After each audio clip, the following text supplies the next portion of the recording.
Yo, what up nerds? Breath of the Wild is over 1 year old at this point, which makes it officially uncool to make a video about it. And you know me, always trying to stick it to the man by throwing my not really that controversial opinion onto the pile. About a video game. Breath of the Wild Zora campaign is disproportionately excellent when compared to the other three, and because most players tackle it first, it sets a precedent that it never quite reaches again.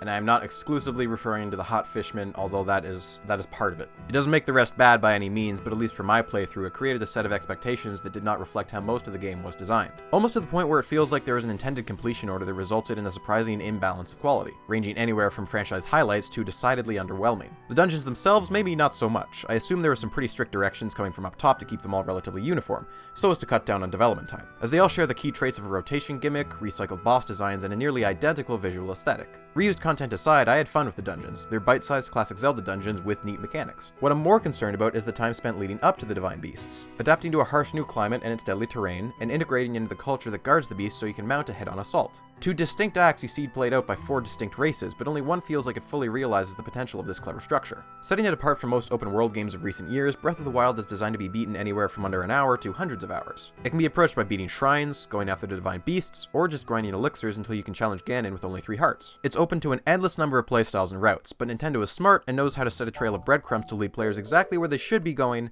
but not so overtly that it feels like the player is being railroaded into a pre-established path. The trick is to incentivize the player into going one way, while still leaving tougher options open for those who want to challenge. The Divine Beast held in Zora's domain is evidently the trial the dev team intended players to tackle first. It's geographically the closest to Kakariko Village, where players are first told about the Divine Beasts, and on top of that, the village exits into the surrounding wetlands, which are filled with Zora who automatically trigger cutscenes mentioning that their prince is looking for a Hylian's assistance. And to seal the deal, Vah Ruta is the only Divine Beast that isn't situated in a climate that requires protection against extreme hot or cold, another attractive element for early game players who likely haven't stumbled onto any proper gear yet. Unless a player is dead set on trekking across the game world because they've made up their mind, chances are newcomers will at least check out the nearest main quest marker, if not attempt the Divine Beast itself. There are a few after-the-fact details that hint at the designer's intentions as well. Vah Ruta's central mechanic, moving its trunk up and down, is definitely the easiest of the 4 to wrap your head around because most of the dungeon is static, which makes it a great intro to the concept of a dungeon made of moving parts. Curiously, the Lionel, the game's most complex and dangerous non-boss enemy, gets a formal introduction in the Zora quest despite being entirely optional.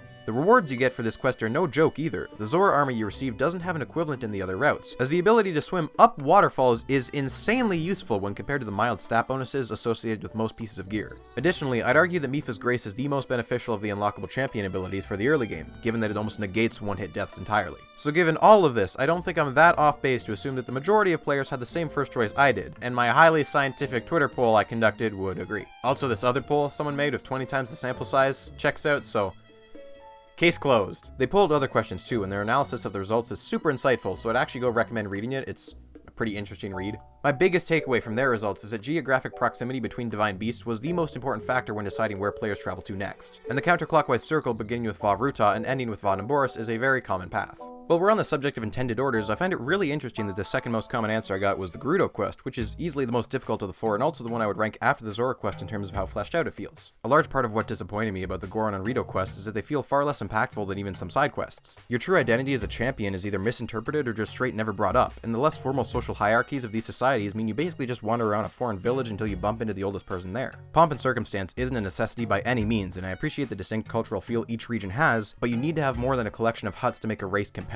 I'd argue that the Korok Society in the Lost Woods and the lead up to that area is much more in line with the Zora and Gerudo quests than the other 2. The scope of the Rito and Goron quests don't measure up in the slightest and really only boil down to locating and badgering either an emo birdman or a potato with a 6-pack until they help you. There's not even so much as a little celebratory cutscene with all the villagers. I saved your entire ecosystem, like you couldn't even throw a potluck? My theory, which aka probably means it's nonsense, but it's fun to imagine, is that the Vah Naboris trial was meant to mirror the beginner-friendly Vah Ruta trial so as to bookend the main story on a high note before the player goes to challenge Ganon. Like you trek across a barren desert, sneak into a city dressed as a woman, steal back a priceless heirloom from a band of shadow ninjas, and finally top it off by riding a sand walrus to take down a robotic camel during a lightning storm. The terrain leading to the desert is filled with vicious high-level enemies, mobility hindering sand and snow, sandstorms that prevent fast travel, terrain that would scoff at an early game stamina bar, extreme hot and cold temperature swings, a widely disliked stealth sequence, and a final boss whose elemental gimmick requires a solid mastery of the combat system. This path is difficult. Not to mention that in a narrative sense, it feels kinda natural to defeat the leader of the Yiga clan as you're nearing the end of the game. It works as a satisfying penultimate climax for the aforementioned reasons, deterring players from attempting it before they're ready, but won't outright shut out players who are stubborn enough to try. It all comes back to the breadcrumb approach of giving players more enticing alternatives, aka Zora's domain.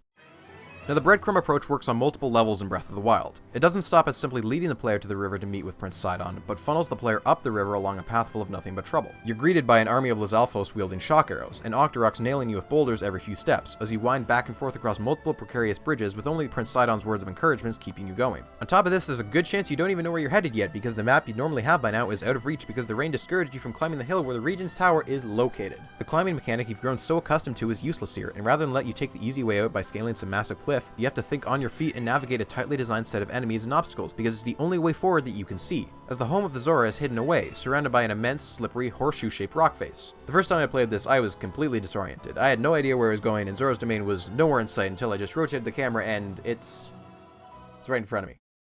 How did I miss this? It was this feeling of triumph and discovery that felt weirdly absent from the remainder of my playthrough, mainly because I made it my goal to find the map in every section of the world I explored from then on out. Like, it was the first thing I had to do in that region before I went any further. And honestly, I think I would have enjoyed the game quite a bit more if I simply opted not to collect the map data of each area until after I had explored it. Weirdly enough, it was one of the game's most widely criticized elements, the rain, that made my initial experience exploring this new region so gratifying. It forced me not to take the easy way out and instead stumble into the unknown, which meant I was more likely to take the path which was full of meticulous enemy placement and carefully thought out landscapes. Looking at the larger region after the fact, it makes it pretty obvious which path I was meant to take. Zora's domain is surrounded by absolutely massive mountains on all but the southern river entrance, although these mountains are still surmountable for determined players. Nothing is stopping them from reaching the Zora city from that way, it just requires a fair amount of patience. It's not apparent until you replay the game, but without first acquiring Rivali's Gale or an offensive amount of stamina potions, there is almost no easy way up the backside of that mountain. In fact, the rear entrance to Zora's domain is so unwelcoming there's actually a custom cutscene acknowledging your persistence. Given how well it worked in this case, I'm left wondering why none of the other 3 main quests had a region-appropriate weather effect to restrict players' climbing skills, meaning the walking-friendly scenic routes can just be bypassed by players who load up with enough stamina shrooms. In the case of the Gerudo, there doesn't even appear to be an intended road leading to the village. It can be approached fairly easily from all directions. This, combined with much easier access to those regions' maps, removed any sense of mystery as to where I was supposed to be headed. To maintain this sense of disorientation and mobility restriction for the other regions, I would suggest having the map be given to you either after talking to the village elder or mounting the divine beast itself. That way you've shown you were able to overcome the harsh landscapes and are rewarded with more info about the region. Perhaps even pair this lack of a map with more prominent environmental effects to mirror the rain, such as sandstorms which are more frequent, blizzards, and clouds of ash that make visibility lower or climbing a less desirable option, encouraging players to take the risk of trekking through more enemy-laden territory. The openness of Breath of the Wild is certainly a double-edged sword. If the series continues to use this style of gameplay, which I hope they do, there needs to be a bigger emphasis placed on creating more traditional structured areas that can be only approached in one direction, sort of like the shrines, but integrated into the open world. A forced path allows for more thought to be placed into the layout of an area, meaning an overall more focused experience. The best example of this is obviously Eventide Island, which ingeniously removes all the players' dominant strategies by stripping away all their gear, and forcing them to scavenge on a meticulously designed deserted island. Other examples of this type of area design are the Tiflo Ruins, with its single entrance and suffocating darkness, and the 3 massive labyrinths. A personal favorite of mine is the Guardian-infested Forgotten Temple.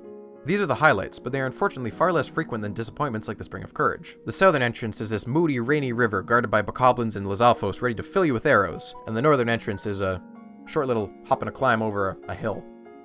Like, all they would have had to do to fix this is add a roof. If the game gives you a dominant strategy, that's on them. Small world-building touches like treasure chests full of frozen meat left for travelers in Hebra are completely missed when you can walk right up the side of a cliff. I love how open and connected the bulk of the world is, but this vastness has to be offset by the occasional self-contained trial that isn't just a shrine you've seen 6 other times. So obviously, due to the openness of Hyrule, my personal experience is unique to me. There's a lot of random factors that led me to approach Zora's domain from that specific route without a map, and it's probably not how the majority of players went about it, despite the conscious design of the weather and terrain trying to funnel players through that one route. But regardless of how they got there, the story that was presented to the players was the same, and I think it's hard to argue that the Zora aren't the most fleshed out and well-written race given the timeline of the overall plot. 100 years ago, Ganon attacked and sent Hyrule into an apocalyptic state. Only Link and the 4 champions had any hope of stopping him, but as we come to learn, they were all obliterated, with only Link surviving by falling into a comatose state. Zelda sacrificed herself to keep Ganon trapped in Hyrule Castle, and for the past 100 years, the world has slowly moved on. New towns were built, villages were relocated, and generations of families came and went. The Calamity is now only a distant memory, a story told by elders who grew up hearing the tales from their elders. Very few people from the game world are left alive from that time, almost all of which are from the Sheikah tribe. That is, except for the Zora. They are the only race who remember anything about Link due to their long lifespan, and are thus the only race who can interact with him in any meaningful way that explores his relationships with his deceased friends outside of flashbacks. Link in this game is an oddity when compared to other iterations from the franchise. He isn't just some farmhand who wakes up one day to fulfill a destiny he learned about in a dream. He's a pre-established character who lived a full life a century before we even take control of him. He was bodyguard to a princess and good friends with the strongest members of every race. He is less a blank slate than ever before and more his own character, even to the point where you can't rename him for the first time in a while for the franchise. Sadly, very few of Link's relationships before the Calamity are developed beyond shallow cutscenes showing him and Zelda looking worried, or him watching the other champions show off.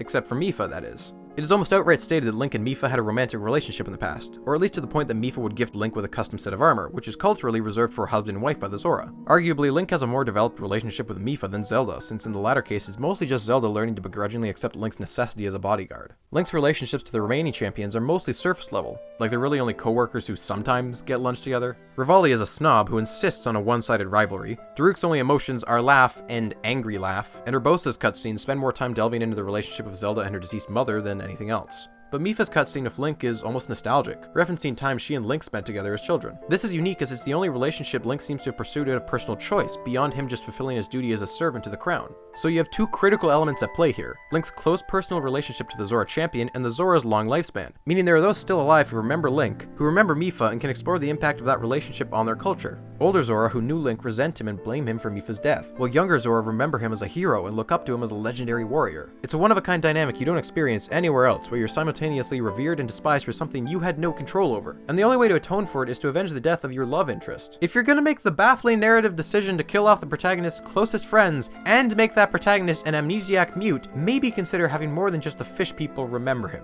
You eventually have to prove to the king's advisor, Muzu, how much you meant to Mipha by wearing the suit of armor she made for you before he'll help you, because his resentment for Hylians, and you in particular, is so strong. It's a refreshing change of pace for a Zelda storyline because the theme of loss is tied so closely to the character of Link himself for once, and the stakes of the remaining quests lack that personal connection I found so compelling. Breath of the Wild has stuck with me more than most games of the past decade, and it's largely for reasons completely unrelated to the main story. I don't think I'd ever be satisfied with a new Zelda game that reverted back to a non-open world, but if the series wants to recapture the focus of past titles, it needs to learn lessons from Breath of the Wild's strongest quest.